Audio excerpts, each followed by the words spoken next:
Hello students, let's see this question. Which of the following phenomena were not explained by the wave nature of light?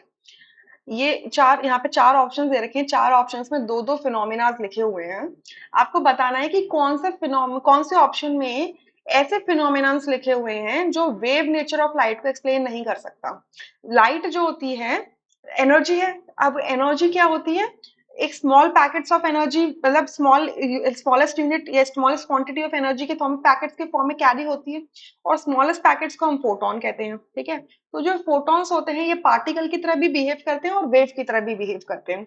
तो कह रहे हैं इन चारों में से कौन से फिनोमेना हैं जो वेव नेचर ऑफ लाइट को एक्सप्लेन नहीं करते हैं। ठीक है, डिफ्रैक्शन। डिफ्रैक्शन क्या होता है कि जब वेव ऑफ द लाइट किसी भी कॉर्नर के अराउंड बेंड हो जाती है तो उसे डिफ्रैक्शन कहते हैं। तो डिफ्रैक्शन वेव प्रॉपर्टी है। ठीक है, बट ब्लैक बॉडी रेडिएशन क्या होती है? ब्लैक बॉडी रेडिएशन एक पार्टिकल प्रॉपर्टी है, मतलब मैटर की प्रॉपर्टी है। ठीक है, तो इस ब्लैक बॉडी रेडिएशन को wave nature of light explain नहीं कर सकती है, बट डिफ्रैक्शन को तो कर सकती है। तो ये ऑप्शन हमारा करेक्ट नहीं हो सकता। ठीक है, ये डिफ्रैक्शन के लिए वेव लिख दो और ब्लैक बॉडी के लिए पार्टिकल लिख दो।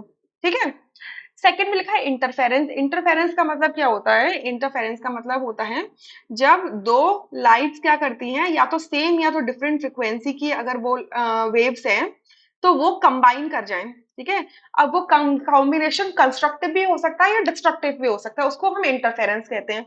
सो अगेन ये क्या है? एक वेव प्रॉपर्टी है, वेव प्रॉपर्टी ऑफ लाइट है। ठीक है, लेकिन फोटो इलेक्ट्रिक इफेक्ट का मतलब क्या होता है कि आपने किसी एक मेटल सरफेस को जब एक रेडिएशन से, एक इंटेंसिटी ऑफ रेडिएशन से हिट किया है तो इलेक्ट्रॉन्स इजेक्ट होना स्टार्ट हो जाते हैं और करंट का जनरेशन कर देते हैं। ठीक है, तो ये क्या है? आपकी पार्टिकल प्रॉपर्टी होती है। ठीक है, तो आपका wave nature of light photo electric effect को एक्सप्लेन नहीं कर पाता है।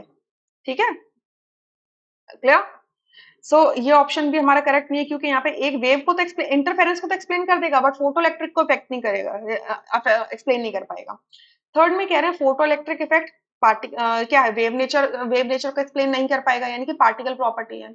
And line spectra of hydrogen atom, it is also a particle property, क्योंकि हाइड्रोजन के अंदर क्या प्रेजेंट है? हाइड्रोजन का जो एटम है, ये न्यूक्लियस है।